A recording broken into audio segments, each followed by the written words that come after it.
जय हिंद साथियों। स्वागत है आप सभी का आज के इस वीडियो में। आज के इस वीडियो में हम लोग पढ़ने वाले हैं क्लास 12 के ज्योग्राफी विषय के चैप्टर नंबर 10 को, जिसका नाम है मानव बस्तियाँ। तो आइए सबसे पहले जानते हैं कि इस चैप्टर में हम लोग पढ़ने क्या वाले हैं। इस चैप्टर में मुख्यतः हम लोग 10 टॉपिक को कवर करेंगे और 10 टॉपिक है वो बहुत ही इंपॉर्टेंट टॉपिक है जो मानव बस्तियों से संबंधित है। तो आइए बारी बारी से इन सभी टॉपिक को पढ़ना शुरू करते हैं। सबसे पहला टॉपिक है मानव बस्तियाँ किसे कहते हैं। तो इसका एक छोटा सा डेफिनेशन है जो आप आसानी से याद रख सकते हैं। मानव बस्ती उस क्षेत्र को कहा जाता है जहाँ पर लोग अस्थायी रूप से रहते हैं एवं अपना जीवन यापन करते हैं। यानी यहाँ कहने का मतलब ये है कि मानव बस्ती उस क्षेत्र को कहा जाता है जहाँ पर लोग घर बनाकर अस्थायी रूप से रहते हैं और अपना जीवन यापन हेतु भिन्न भिन्न प्रकार के क्रियाकलाप जैसे कि खेती, पशुपालन, मत्स्य पालन या उत्पादन या विभिन्न प्रकार की सेवाओं के माध्यम से अपना जीवन यापन करते हैं। तो उम्मीद करता हूं कि मानव बस्ती किसे कहते हैं इसकी परिभाषा आपको क्लियर हो गई होगी। अब बढ़ते हैं अगले टॉपिक की तरफ। अगला टॉपिक है मानव बस्तियों के प्रकार। यानी यहाँ हम लोग ये जानने का प्रयास करेंगे कि जो मानव बस्तियाँ होती है उन बस्तियों को कितने भागों में बांटा जा सकता है। तो मानव बस्तियों को मुख्यतः 2 भागों में बांटा जा सकता है। पहला है ग्रामीण बस्तियाँ और दूसरा है नगरीय बस्तियाँ। सबसे पहले ग्रामीण बस्तियों के बारे में जानते हैं। इसे ग्रामीण बस्ती कहते किसे हैं। वह बस्तियाँ जो आकार में छोटी होती हैं एवं जहाँ के निवासी मुख्य रूप से प्राथमिक कार्यों जैसे कि कृषि, पशुपालन, मछली पालन आदि से जुड़े होते हैं, ग्रामीण बस्तियाँ कहलाती है। तो यहाँ पर आपको क्लियर हो गया होगा कि ग्रामीण बस्ती कहते किसे हैं। अब देख लेते हैं कि नगरीय बस्ती किसे कहते हैं। वह बस्तियाँ जिनकी जनसंख्या अधिक होती है एवं जहाँ पर अधिकांश लोग द्वितीय क्रियाकलाप मतलब उत्पादन और तृतीय क्रियाकलाप मतलब सेवा क्षेत्र से जुड़े होते हैं, नगरीय बस्तियाँ कहलाती हैं। तो यहाँ पर आपको ये भी क्लियर हो गया होगा कि नगरीय बस्तियाँ वैसे क्षेत्र को कहा जाता है जहाँ की जनसंख्या अधिक होती है, साथ ही साथ वहाँ के जो लोग होते हैं उनका जो जीवन यापन हेतु जो क्रियाकलाप होता है वो द्वितीय क्रियाकलाप और तृतीय क्रियाकलाप के अंतर्गत आता है। तो यहाँ पर आपको दोनों का डेफिनेशन आपको समझ में आ गया होगा। अब बढ़ते हैं अगले टॉपिक की तरफ। अगला टॉपिक है ग्रामीण बस्तियों की विशेषताएँ। इसके अंदर हम लोग जानेंगे कि वे कौन कौन सी विशेषताएं हैं जो ग्रामीण बस्तियों को एक अलग पहचान देती है। वैसे तो आप जान चुके हैं कि जो बस्तियां होती हैं वो 2 प्रकार की होती है, ग्रामीण बस्तियां और नगरीय बस्तियां, और दोनों बस्तियों की अपनी अपनी खासियत होती है जो उसको एक अलग पहचान देती है। तो इस टॉपिक में हम लोग ये जानने का प्रयास करेंगे कि ग्रामीण बस्तियों की वो कौन कौन सी विशेषताएं हैं जो ग्रामीण बस्तियों को एक अलग पहचान देती है। तो जो सबसे पहली विशेषता ये है कि यहाँ के लोग अपने जीवन यापन के लिए अधिकतर प्राथमिक क्रियाकलापों पर निर्भर होते हैं जैसे कि कृषि, पशुपालन, मछली पालन इत्यादि।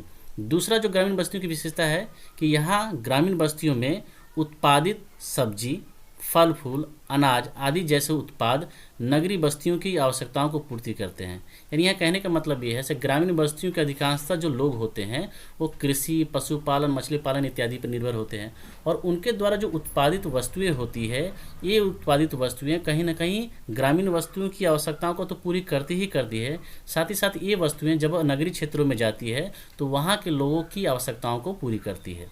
तो इसके अंदर यही चीज़ बताया गया है। तीसरा जो ग्रामीण बस्तियों की विशेषता है कि ग्रामीण लोग एक स्थान को छोड़कर दूसरे स्थान पर जाकर बसने के बारे में कम सोचते हैं। इसके पीछे का कारण ये है कि यहाँ के जो लोग होते हैं वो अधिकतर कृषि, पशुपालन और मछली पालन पर निर्भर होते हैं। तो यदि कोई व्यक्ति एक स्थान से छोड़कर दूसरे स्थान पर अगर जाना भी चाहेगा तो कृषि, पशुपालन और मछली पालन को लेकर यानी उसको लेकर एक स्थान से दूसरे स्थान पर जाना तो संभव हो नहीं पाता है।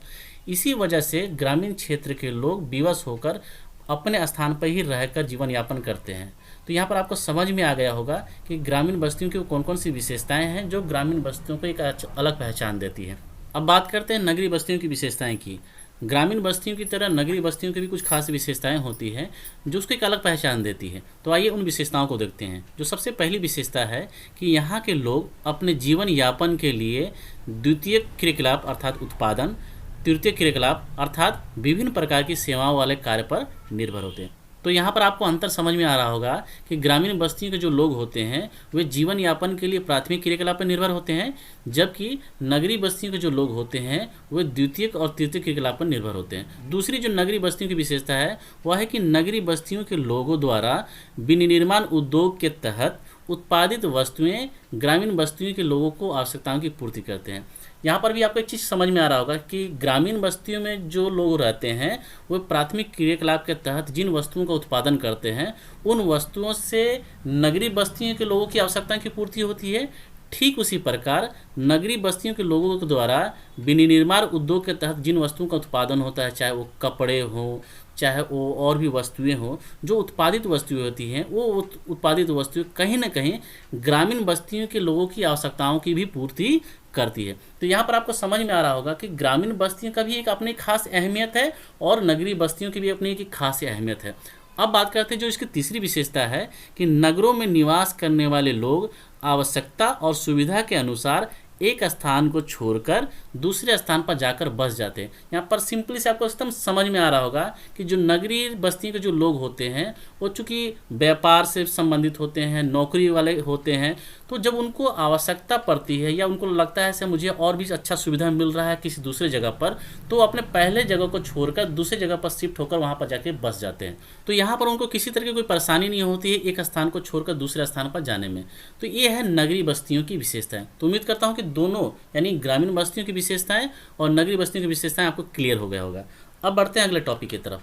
अगला टॉपिक है आकृति के आधार पर ग्रामीण बस्तियों के प्रतिरूप। इसके अंदर हम लोग यही जानेंगे कि जो ग्रामीण बस्तियां जो बस्ती है वो किसी न किसी कारक पर निर्भर होकर बसती है और उन कारकों पर निर्भर होकर बसने की वजह से उसका आकार जो होता है वो भिन्न भिन्न प्रकार का हो जाता है। तो ये इस टॉपिक में हम लोग यही जानने का प्रयास करेंगे कि आकृति के आधार पर ग्रामीण बस्तियों के कितने प्रतिरूप हैं। तो जो सबसे पहला प्रतिरूप है वो है रैखिक प्रतिरूप। रैखिक का मतलब होता है एक सीधी रेखा में। तो ऐसी बस्तियों का विकास सड़कों, नदियों, नहर, रेल लाइनों के किनारे साथ साथ होता है। जैसे कि एक एग्जांपल के तौर पे लेते हैं, मान लीजिए सड़क है, तो सड़क चूँकि एक सीधी रेखा में है और इस सीधी रेखा में जो सड़क होती है उसके किनारे किनारे बस्तियां बसती चली जाती है। तो इस तरह जब बस्तियां बसती है चली जाती हैं तो कहीं ना कहीं एक रेखा का रूप धारण कर लेती है और इस तरह की बस्तियों को हम लोग रैखिक प्रतिरूप वाली बस्तियां कहते हैं।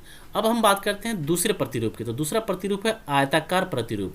ऐसी बस्तियां का विकास ऐसे स्थानों पर होता है जहां सड़कें एक दूसरे को समकोण पे काटती है। जैसे यहाँ पर आप पिक्चर में देख पा रहे हैं कि ये सड़कें एक दूसरे को समकोण पे काट रही है और इसके किनारे किनारे जब बस्तियां बसती है तो कहीं ना कहीं एक आयताकार प्रतिरूप का रूप धारण कर लेती है। इसलिए इस तरह के बस्तियों को आयताकार प्रतिरूप वाली बस्तियां कहते हैं। तीसरा है वृत्ताकार प्रतिरूप वाली बस्तियां।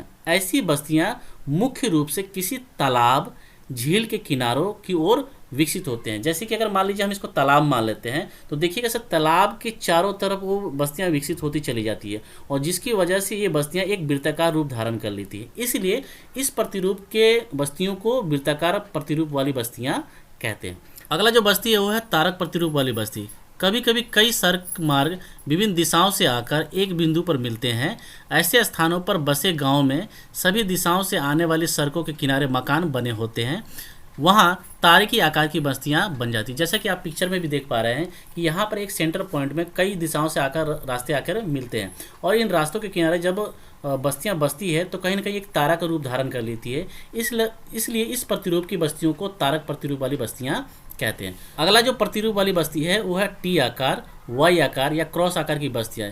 इस प्रकार की बस्तियाँ वहाँ विकसित होती है जहाँ दो मार्ग आकर तीसरे मार्ग से मिलती हैं। जैसा कि आप पिक्चर में भी देख पा रहे हैं कि ये जो बस्तियां हैं ये वाई आकार की है और इस वाई आकार के रोड के आसपास में चूंकि बस्तियां बसी है तो ये बस्तियां एक वाई आकार का रूप धारण कर लेती है। इसलिए इस प्रकार के बस्तियों को वाई प्रतिरूप वाली बस्तियां कह सकते हैं। अगला टॉपिक है ग्रामीण बस्तियों को प्रभावित करने वाले कारक।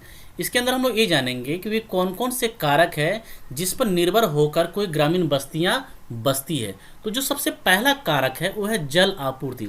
आप सभी जानते हैं कि जल ही जीवन है और जल के बिना कोई भी जीव जीवित नहीं रह सकता है। इसलिए कोई भी जो बस्तियां बसती है वो कहीं ना कहीं किसी जल स्रोत के नज़दीकी बसती हैं। जैसे कि वो नदी हो सकता है, वो झील हो सकता है, वो झरना हो सकता है। तो जो सबसे पहला कारक है किसी बस्ती को बसने के लिए वो है जल आपूर्ति। दूसरा कारक है भूमि। मनुष्य बसने के लिए उस जगह का चुनाव करता है जहाँ की भूमि कृषि के लिए उपयुक्त और उपजाऊ होती है। तो यहाँ पर भी आपको समझ में आ रहा होगा कि कहीं ना कहीं जो भूमि जो है वो एक महत्वपूर्ण कारक है किसी भी बस्ती को बसने के लिए। अगर भूमि समतल अगर उपजाऊ है तो वैसे क्षेत्रों में आपको ग्रामीण बस्तियां अधिक देखने को मिलेंगी। तीसरा जो कारक है वो है उच्च भूमि क्षेत्र। मानव ने अपने निवास हेतु ऊंचे क्षेत्रों को इसलिए चुना ताकि वहां पर बाढ़ के समय होने वाली क्षति से बचा जा सके एवं मकान व जीवन सुरक्षित रह सके। तो यहाँ पर भी आपको इस चीज़ क्लियर हो गया होगा कि जो ग्रामीण बस्तियाँ हैं वो ऐसे स्थानों पर जाकर बसना पसंद करती हैं जो थोड़ी ऊंचाई पर हो, ताकि बाढ़ के समय में जान माल की क्षति कम हो। अगला जो कारक है वो है गृह निर्माण सामग्री। लोगों ने ग्रामीण बस्तियों को बसाने के लिए उन स्थानों को चुना जहां निर्माण सामग्री आसानी से उपलब्ध थी, जैसे कि लकड़ी, पत्थर इत्यादि। यानी यहाँ पर कहने का मतलब ये है कि जो भी ग्रामीण बस्तियाँ बसती है वो वैसे स्थानों को चुनाव करती है जहाँ पर गृह निर्माण से संबंधित सामग्री पहले से उपलब्ध हो, ताकि उनको घर बनाने में कोई दिक्कत ना हो। तो यहाँ पर आपको सभी टॉपिक से एक बात तो क्लियर हो गई होगी कि जो भी ग्रामीण बस्तियाँ बसती है वो इन निम्नलिखित कारकों पर निर्भर होकर ही बसती है। अब बढ़ते हैं अगले टॉपिक की तरफ। अगला टॉपिक है ग्रामीण बस्तियों की समस्या। इस टॉपिक में हम लोग जानेंगे कि वे कौन कौन सी समस्याएं हैं जो ग्रामीण बस्तियों में देखने को मिलती है।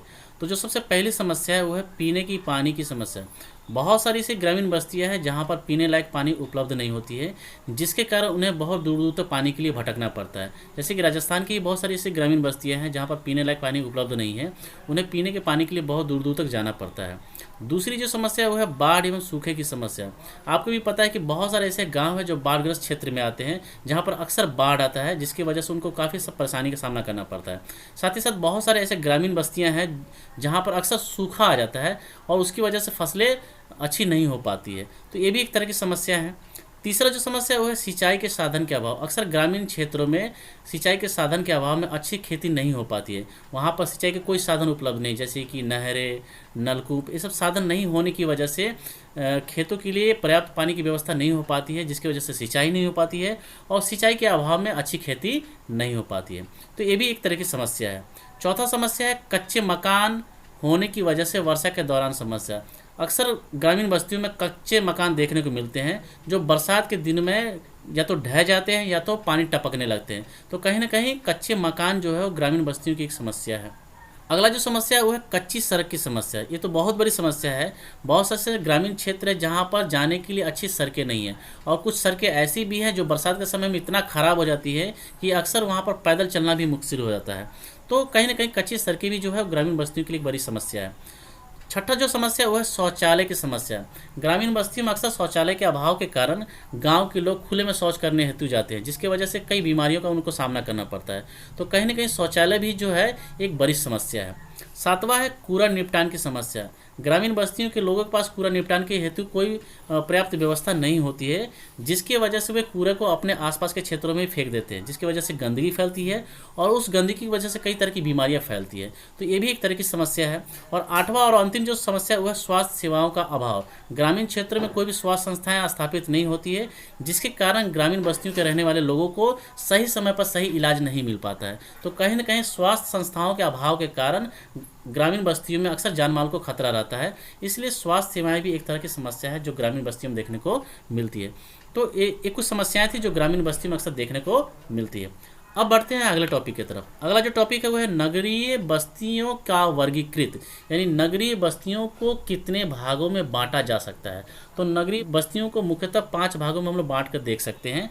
पहला जो भाग है वो है नगर। अब यहाँ देखते हैं आखिर नगरीय जो बस्तियाँ होती हैं उनमें नगर किसे कहा जाता है।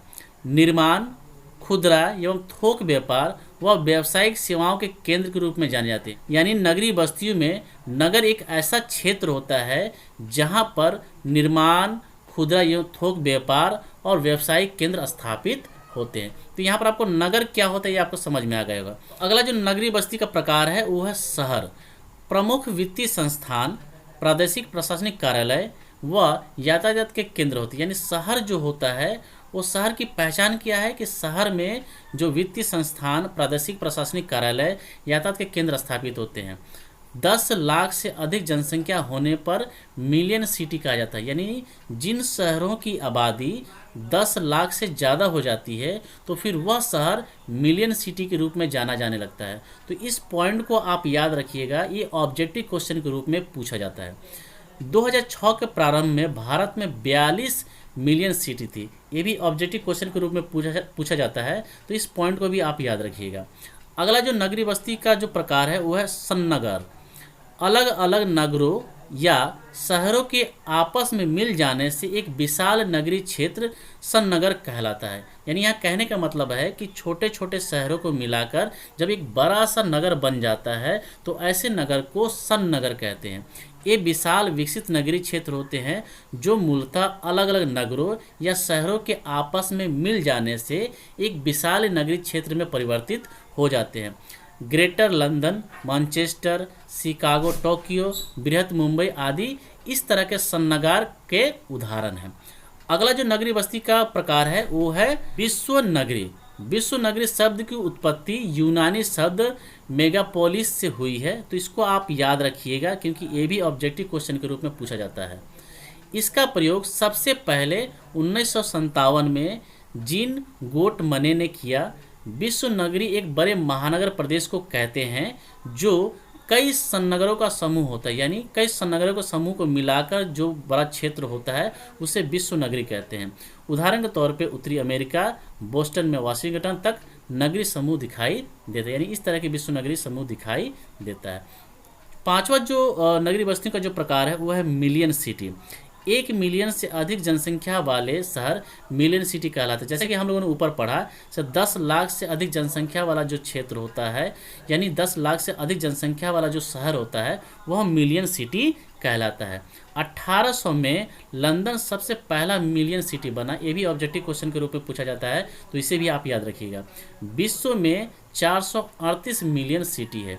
तो ये जो स्लाइड है, इस स्लाइड का आप एक स्क्रीनशॉट लेके रख लीजिए क्योंकि इस स्लाइड में से बहुत सारे ऑब्जेक्टिव क्वेश्चन एग्जाम में आते हैं। अब बढ़ते हैं अगले टॉपिक की तरफ। अगला टॉपिक है नगरीय बस्तियों की प्रमुख समस्याएं। जिस प्रकार ग्रामीण बस्तियों की कुछ समस्याएं होती हैं, ठीक उसी प्रकार नगरीय बस्तियों की भी कुछ समस्याएं होती है। तो आइए उन समस्याओं को देखते हैं। जो सबसे पहला समस्या है वो है विकासशील देशों में अधिकतर शहर अनियोजित होते हैं। अब क्या होते हैं इसको समझते हैं। विकासशील देशों में अधिकतर शहर अनियोजित होते हैं। अनियोजित का मतलब होता है सुव्यवस्थित ढंग से उन नगरों का विकास नहीं होता है। अतः शहरों में लगातार प्रवास अत्यंत भीड़ की स्थिति पैदा कर देती है। यानी कोई भी व्यक्ति शहर में आकर बसने लगते हैं, यानी ग्रामीण क्षेत्रों से लोग लगातार आकर शहरी क्षेत्रों में बसने लगते हैं विभिन्न प्रकार की सुविधाओं के लालच में, चाहे वो बिजली की सुविधा हो, चाहे वो शिक्षा की सुविधा हो, चाहे यातायात की सुविधा हो, चाहे इलाज की सुविधा हो। इन सब चीज़ों के लालच से जो ग्रामीण बस्ती के जो लोग होते हैं वो शहरी क्षेत्र में आकर बसने लगते हैं, जिसकी वजह से वहाँ पर बहुत भीड़ भाड़ की स्थिति पैदा हो जाती है। विकासशील देशों के आधुनिक शहरों में आवासों की कमी, बहुमंजिले मकान, गंदी बस्तियों की वृद्धि प्रमुख समस्याएं हो जाती है। तो जैसे जैसे भीड़ बढ़ता जाता है वैसे वैसे समस्याएं उत्पन्न होती चली जाती है। अगला जो समस्या वो है आर्थिक समस्याएं। विश्व के विकासशील देशों में ग्रामीण व छोटी नगरीय क्षेत्रों में रोजगार के घटते अवसर के कारण जनसंख्या का शहरों की ओर पलायन हो रहा है। यानी यहाँ कहने का मतलब ये है कि बहुत सारे ऐसे जो विकासशील देश है जहाँ पर रोजगार हेतु ग्रामीण बस्तियों के लोग शहरों की तरफ पलायन करते हैं, और जिसकी वजह से क्या होता है कि शहरी क्षेत्र की जो जनसंख्या है वो दिन पर दिन बढ़ती चली जाती है। नगरों में बड़ी संख्या में प्रवासी जनसंख्या के कारण अकुशल और अर्धकुशल श्रमिकों का जमावड़ा हो रहा है, जबकि इन क्षेत्रों में जनसंख्या पहले से ही चरम पर होती है। यानी यहाँ कहने का मतलब ये है कि नगरीय शहरों की जनसंख्या तो पहले से ज़्यादा होती है, लेकिन जब ग्रामीण क्षेत्रों के लोग रोजगार के लिए शहरी क्षेत्रों की ओर पलायन करने लगते हैं तो उसकी वजह से क्या होता है कि जो नगरीय क्षेत्र की जो जनसंख्या होती है वो चरम पर पहुँच जाती है। यानी वहाँ पर काफ़ी समस्याएँ होने लगती है। तो ये भी एक तरह की समस्या है। अगला जो नगरीय बस्तियों की जो समस्या वो है सामाजिक संस्कृति समस्या है। उपलब्ध शिक्षा और स्वास्थ्य सुविधाएं गरीब नगरवासियों की पहुंच से बाहर है। रोजगार की कमी और शिक्षा का अभाव अपराधों की वृद्धि दर को और अधिक बदतर कर रहे हैं। ग्रामीण क्षेत्रों में स्थानांतरित जनसंख्या में पुरुषों की अधिकता के कारण नगरों में लिंग अनुपात प्रतिकूल है। यानी यहाँ कुल मिलाकर कहने का मतलब यह है कि जो नगरीय क्षेत्र होते हैं वहाँ पर कभी कभी शिक्षा का अभाव देखने को मिलता है, कभी कभी रोजगार का अभाव देखने को मिलता है। तो इस शिक्षा के अभाव और रोजगार के अभाव में क्या होता है, सो वहाँ पर दिन प्रतिदिन अपराध बढ़ते जाता है, जिसकी वजह से नगरीय क्षेत्र में रहना बड़ा ही मुश्किल हो जाता है। साथ ही साथ ग्रामीण क्षेत्रों से स्थानांतरित जनसंख्या में पुरुषों की अधिकता के कारण नगरों में लिंग अनुपात प्रतिकूल हो जाता है। यानी ग्रामीण क्षेत्रों के जो मर्द लोग होते हैं वो ग्रामीण क्षेत्रों को छोड़कर नगर की ओर प्रवास करने लगते हैं, जिसकी वजह से नगरीय क्षेत्रों में पुरुषों की संख्या बढ़ जाती है। तो कहीं ना कहीं ये भी एक तरह की समस्या है। चौथा जो नगरीय बस्तियों की समस्या है वो है पर्यावरण संबंधित समस्या। विकासशील देशों में नगरों की विशाल जनसंख्या भारी मात्रा में जल का उपयोग करती है। यानी जो विकासशील देश होते हैं, यानी जो देश विकास कर रहे होते हैं, उन देशों में नगरों की जो जनसंख्या होती है वो भारी मात्रा में जल का इस्तेमाल कर रही होती है। परिणाम इसमें असाधारण कमी होती जाती है। यानी पानी का जो स्तर होता है, यानी पानी का जो लेवल होता है वो दिन पर दिन कमते चला जाता है। पीने के लिए घरेलू और औद्योगिक उपयोग के लिए नगरों में जल की भारी कमी हो जाती है, जिसकी वजह से बहुत सारे उद्योग धंधों में उत्पादन संबंधित समस्याएं उत्पन्न हो जाती है। साथ ही साथ घरों और उद्योगों में प्रारंभिक ईंधन के उपयोग में वायु प्रदूषण बढ़ रहा है। तो नगरीय क्षेत्र में आप देख पा रहे हैं इतनी सारी समस्याएं देखने को मिलती है। अब बढ़ते हैं अगले टॉपिक की तरफ। अगला जो और अंतिम जो टॉपिक है वो है उपनगरीकरण। उपनगरीकरण एक नई प्रवृत्ति है जिसमें मनुष्य शहर के घने बसे क्षेत्रों में हटकर रहन सहन की अच्छी गुणवत्ता की खोज में शहर से बाहर स्वच्छ एवं खुले क्षेत्रों में जा रहे हैं। यानी यहाँ कहने का मतलब यह है कि बहुत सारे ऐसे लोग हैं जो शांत वातावरण में रहना पसंद करते हैं, जो प्राकृतिक वातावरण में जुड़ के रहना पसंद करते हैं। तो वैसे लोग नगरों की भीड़ भाड़ से हटकर एकांत जगहों को चयन करते हैं और वहाँ पर जाकर बसने लगते हैं। तो इसी को बोला गया है उपनगरीकरण। तो यहाँ पर आपको उपनगरीकरण समझ में आ गया होगा।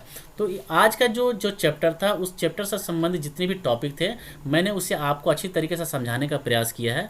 यदि आज का वीडियो आपको अगर अच्छा लगा है, इन्फॉर्मेटिव लगा है, तो आप इस वीडियो को लाइक कीजिए, अपने दोस्तों में शेयर कीजिए, और यदि आप इस चैनल पर नए हैं तो इस चैनल को सब्सक्राइब करके बेल आइकन को दबा दीजिए, ताकि जब मैं अगला वीडियो अपलोड करूँ तो उसकी नोटिफिकेशन आप तक पहुँच जाए। तो फिर मिलते हैं अगले वीडियो में, तब तक के लिए दीजिए इजाज़त। धन्यवाद।